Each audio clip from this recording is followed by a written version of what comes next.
You know, something I like to do is often put myself in the shoes of my opponent, to try to think like them and see things from their perspective. Now, I don't think that's something normal or something unique. Most people do that anyway. We all do it. It leads to good discussions, it leads to better understanding, and it's just good all round. Now, I recently did that with atheists. I sat back, I left my biases out, and I try to see things from an atheist perspective, specifically in the field of God, trying to see things that debunk his existence.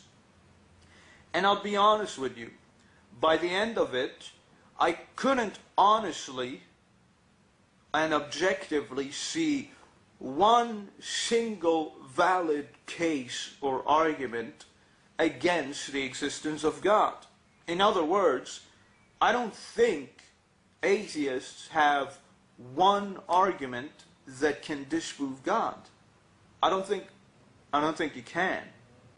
That's why I'm making an open challenge to any atheist and to all atheists to come up with one argument that can disprove God. Just one that can disprove his existence.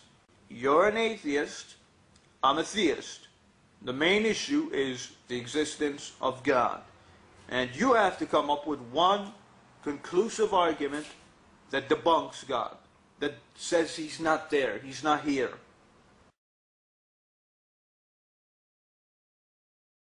I must say I am disappointed with the responses I've got. I was expecting a lot of responses, and I got it, but I wasn't expecting the type of responses that I got. I'll be honest, I wasn't expecting that. You see, 90% or even 95% of the responses that I got didn't even address what I asked for. Instead of bringing one conclusive argument to disprove God, most of you atheists simply evaded the question and complained and said, we don't have to disprove God. You know, the burden of proof is on you, on me, to disprove God. You know, you guys, you don't have to disprove anything. And secondly, the atheists then also asked for me to conclusively prove the existence of God, which I'm going to do, by the way, in a future video. You see, you atheists created a straw man. I'm not saying that you guys have to disprove it and I don't have to prove it. I'm not saying that if you can disprove it, then it means I'm right. You see, you guys created so many straw mans after straw mans. All I'm asking for is one, just one conclusive argument that disproves God. That's it. Now, you see, you atheists, you do something nice. You play a little trick and you say, we don't have to disprove God. You know, we don't. We're atheists. We believe in a negative. You know, we don't believe it's a negative. We don't have to disprove it. That is false. That is false. That's so wrong. You can't even use that. Okay? First of all, you're called an atheist. What is an atheist? An atheist is a person who doesn't believe in God. You call it lack of belief. It's the same thing as belief. I don't believe there is a God. It's the same thing as saying I don't believe in a God. It's a statement of belief. So whether you want to call it a lack of belief, a belief, it's all the same thing. And all you're doing is playing semantics to try to get away from the main argument. So yes, you do have a main belief. Your main belief is God doesn't exist. That's what you go by. You're making a statement. I'm a theist. I believe God exists. You can't say I can't prove it. Yes, you can. All you have to do is prove God doesn't exist. Negative or not negative. It's not that hard. If you can't, then why do you call yourself an atheist? Don't blame me. I mean, you guys are getting annoyed with the argument. Blame yourself. Don't call yourself an atheist then. I mean, seriously. How ignorant is that? You're calling yourself an atheist and then I ask you for an argument and you say you don't have to bring one?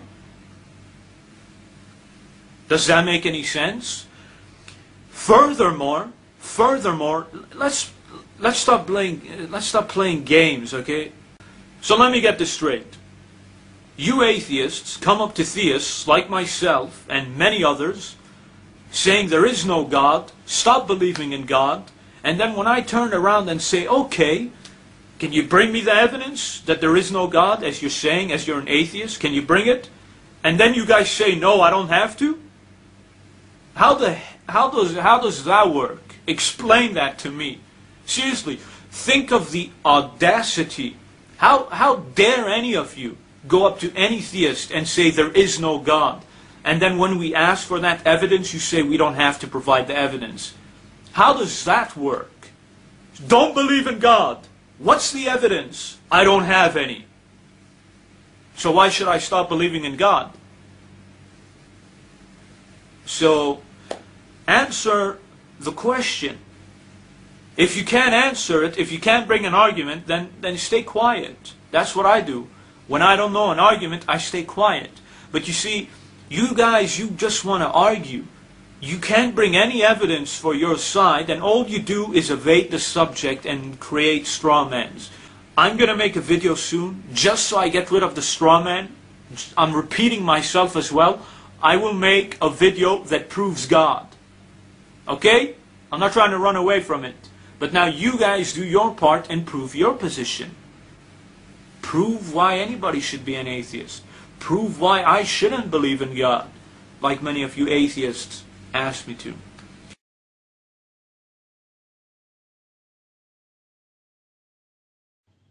You know, many atheists make the claim that you can't disprove a negative. For instance, when I made a video over a year ago asking atheists to disprove God, and then I made another video saying that atheists have to disprove God, many atheists said, well, that's a fallacy because you can't disprove a negative. And that's what they basically said. Well, I'm making this video to say that no, that what you're saying is a fallacy, that you can't disprove a negative. That is false, and I'm afraid you guys just made that up. And I'm going to prove it right now, because I'm going to disprove negatives right in this video. Let's say somebody came up to you and said, prove to me that your blood is not made up of ketchup.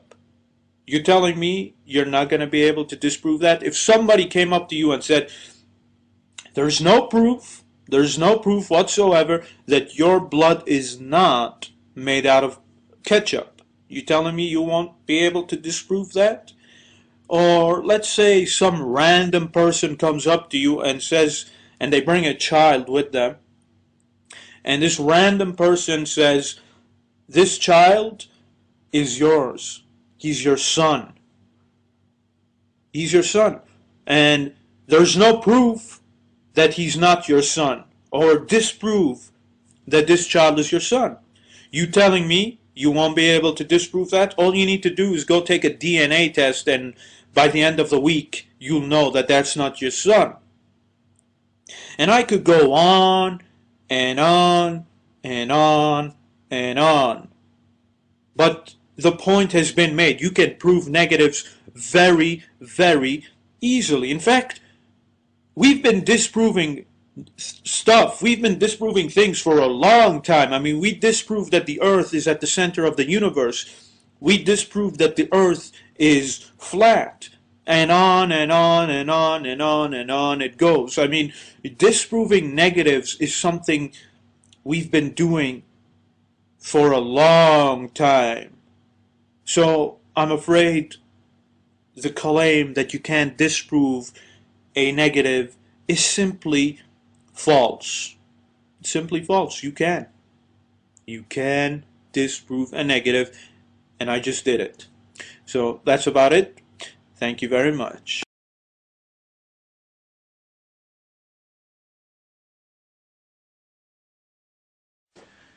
Now, as promised, I'm going to conclusively prove the existence of God.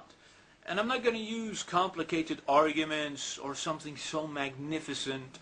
I'm just going to use a basic, straightforward rationality and logic. It's going to be very easy to understand for everybody. Now, If you remember, a few months ago I made a video titled 3 or 5 Questions for All Atheists. And the first 3 questions I asked were as follows. Question number 1, did you create what we see? Did you create the universe and all of this? Did you create creation? Are you the creator? Question number 2, if you didn't create it, did creation create itself? And question number 3, if it's none of those two, then who did it? Those are the 3 questions. Now, it seems some atheists didn't follow the simplicity of these questions, and it seems some atheists didn't follow the chain of questions.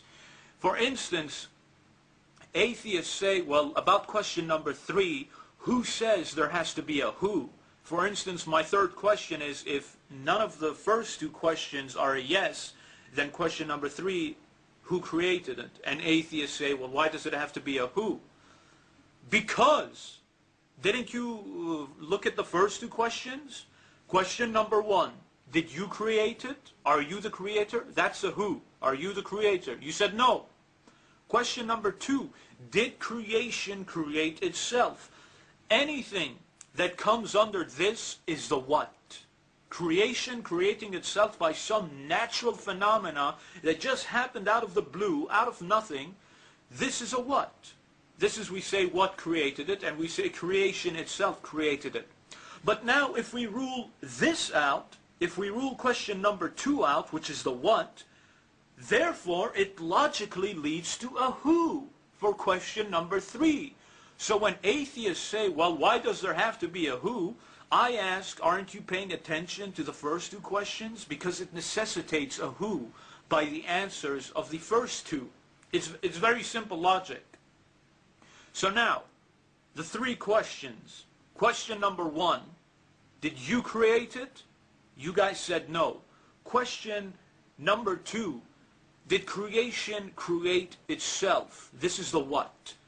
Most of you said no, and the rest of you said, I don't know. Basically, it's a no. Because I haven't seen anybody saying creation created itself, because we know that's nonsense. But I'm still putting it forward in case someone wants to try to use that argument. Maybe it happened, who knows. But the bulk of you said no, and I don't know. So therefore, rationally and logically, there's only one more option. We've ruled the main 2 sources out. It's either you, or it's either the what? Creation itself. But we've ruled both of those out.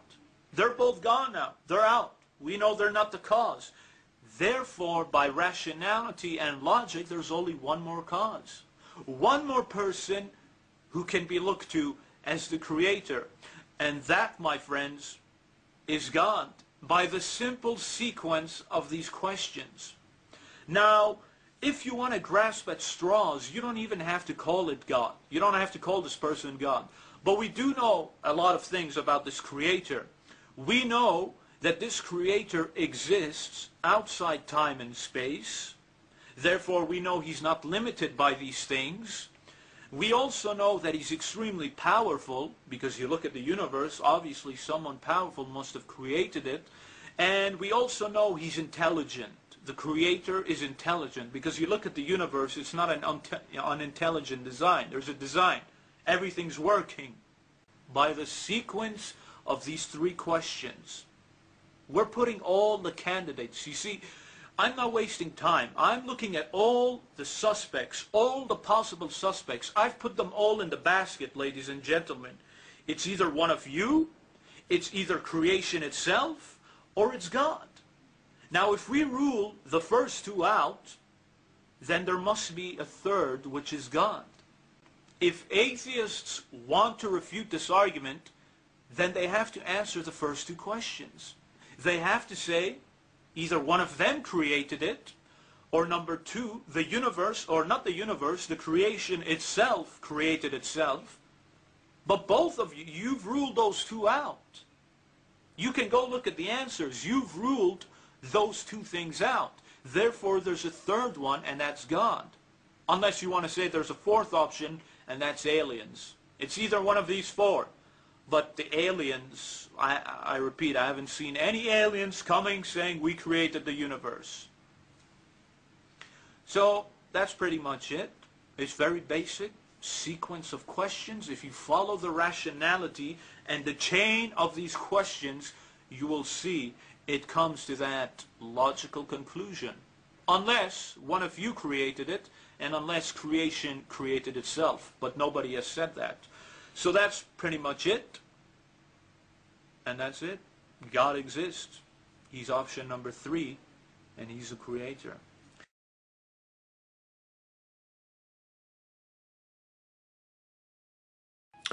How can we know and be sure that God exists? And I'm not talking about simply believing or having faith that He does. I'm talking about how can we be positively sure that He does? How can we know? We know He exists, not just we believe He does. And I'm going to be using very simple logic, and I'd like all of you just to follow along, and then you'd see to where I'm getting at. Now, if I came up to you and I told you, or I showed you a house, I took you and I showed you a house, and I told you that that house simply formed or came on its own, would you believe me? Of course not, you wouldn't. You would know that somebody built that house or made that house, and you would know that that house was made for a purpose, specifically for people to live inside it and to take shelter, etc., etc. Now, as I said, you would know that someone built that house, that someone made that house. You would know it. You wouldn't even have to think about it. You wouldn't simply have faith or believe that somebody made that house for somebody to live in it. No, you would automatically know this. Nobody would have to tell you that. You would know this on your own. Now, similarly, if I showed you a car and I told you that this car formed or came or was made on its own, it just came on its own, would you believe me? You wouldn't believe me. You would know. You wouldn't believe. You wouldn't simply think, oh, maybe someone made this, I'm not sure. No, you would know that somebody made that car for a specific purpose, namely to get people from one place to another. You would know that. You wouldn't simply just believe that or take that on faith. Similarly, if I showed you this pen, this nice pen, and I told you that this pen simply formed on its own, came on its own, you wouldn't believe me. Even with something like a pen, something so small like a pen, you wouldn't believe me. You would know that somebody made this pen. You would know. You wouldn't believe. You wouldn't think. You wouldn't assume. You wouldn't have faith that someone made this. No, you would know. You wouldn't have to think about it. You would automatically know that someone made this pen for the purpose of writing a book, whatever you want to write. You would know that. So you get my logic. You get where I'm going at. Now, why is it that when we go to the universe, or when we go to life itself, human life, etc., why is it that all of a sudden we switch course? We go on a different road. We go on a totally different, separate way. Why is it now? Why now is it okay to simply believe that, hey, maybe the universe, life itself, formed on its own, yeah, and maybe indeed there is no purpose. Something like the universe, which is far more greater, far more complex, far more intricate than a pen, a house, and a car, has no purpose and simply came on its own, formed on its own, whatever, and the same with life. Why is it now okay to think like that, when we would never think like that with something like a pen? Are you telling me, realistically, logically, you expect me to believe that the universe, life, has no purpose, has no real meaning, formed on its own, but you would never expect me to believe the same about this pen? You're telling me that this pen has more purpose than I do. You're telling me that this pen actually, it would be illogical, completely irrational to believe that this pen came on its own, formed on its own, whatever. You expect me to believe that that would be irrational, but you don't expect me to think it's illogical to use that same reasoning on something far more greater like the universe or life. Now, how does that make any sense? Now, if we follow the same logic and rational explanation as I've been giving in this whole video, then we would use the same logical reasoning for the pen as we would use for the universe. We would look at the universe, we would look at life, and we would look at it and we would say, yes, just like the pen, someone made the pen for a purpose, we would look at the universe and life itself at the same way. We would know that somebody made that for a purpose. We wouldn't simply believe it. I don't simply believe or have faith that God exists. No, I know. I am certain about it. It's not a question of faith. It's not a question of faith. And if you have a problem with that, if you say that that's silly, if you think that that's silly, then you have to go back to the first point. You have to go back to the first point, that according to you, the universe can come on its own with no purpose, but that would be completely illogical and irrational if we use that same logic with a pen. Now, how does that make sense? I want a logical answer. How does that make sense? I mean, for goodness sakes, if I told you that a toilet and a sink simply formed on its own for no purpose, you wouldn't believe me. For something like a toilet, even a toilet and a sink has a purpose. You would know that somebody made that. You would never in a million years believe that that toilet and sink simply came on its own with no purpose. But you expect me and other people to believe that when it comes to the universe and life, something far greater than a toilet, now all of a sudden thinking like that is okay. You want to tell me that the universe doesn't really have a purpose, life doesn't really have a purpose, but a toilet does. A toilet has more meaning and more purpose than human beings, according to that logic. Now, if that's not enough to show you how absurd this is, then nothing really will. I want you to really think about that. I can't emphasize this point enough. I want you to think about that, ladies and gentlemen. If I came to you and I told you and I showed you a toilet and I told you, hey, you know that toilet? It came on its own. It was there for no reason. If I told you that and I had a serious face, you would look at me and you would think I am insane. You would think I'm crazy. What? You think I'm joking. Because of course it's absurd to believe that a toilet would just come on its own. We would know that somebody made it. Now, why is it if someone says the exact same thing about the universe and life, why is it now okay? Notice, you wouldn't accept it for a toilet, but you're willing to accept that for you, a human being, life. You're willing to accept that for the universe, something so complex, something so great.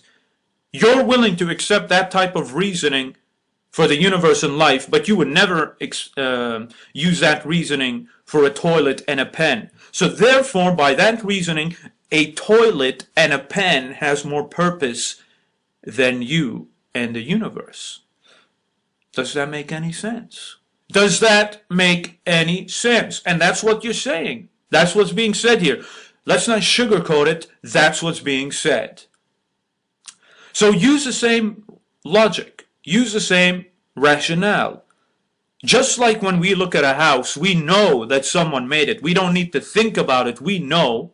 Use the same logic and rationale to the universe and yourself. By simply looking at yourself and the universe, you know someone made it. You don't have to think about it. If you were living alone and you looked around you, you wouldn't have to think about where this came from or how did this happen. Or you wouldn't even think about that this just was like that for no reason. No, you would know. You know. that somebody made that? You would know. Just like you know that someone made this pen. Now apply that logic, reasoning, to something far more greater and intricate. I think I've made my point quite clear. I think I've made my point quite very clear. So the next time someone tells you that maybe there's no purpose to life, we don't know, and that this just happened without someone there, then just tell them, do you really expect me to believe? Do you really expect me to believe that? Because if you're saying that, then that means a toilet has more purpose than myself. Because even somebody made a toilet with a purpose, and you're telling me that no one made me for no purpose. I mean, come on. Come on! Seriously, come on. Come on. I mean, come on. If someone told you that this pen just appeared for no reason on its own, you wouldn't believe that. So why do you suddenly believe something so different to something far more greater? You know, I can't really explain that. But anyway, that's about it. Thank you very much.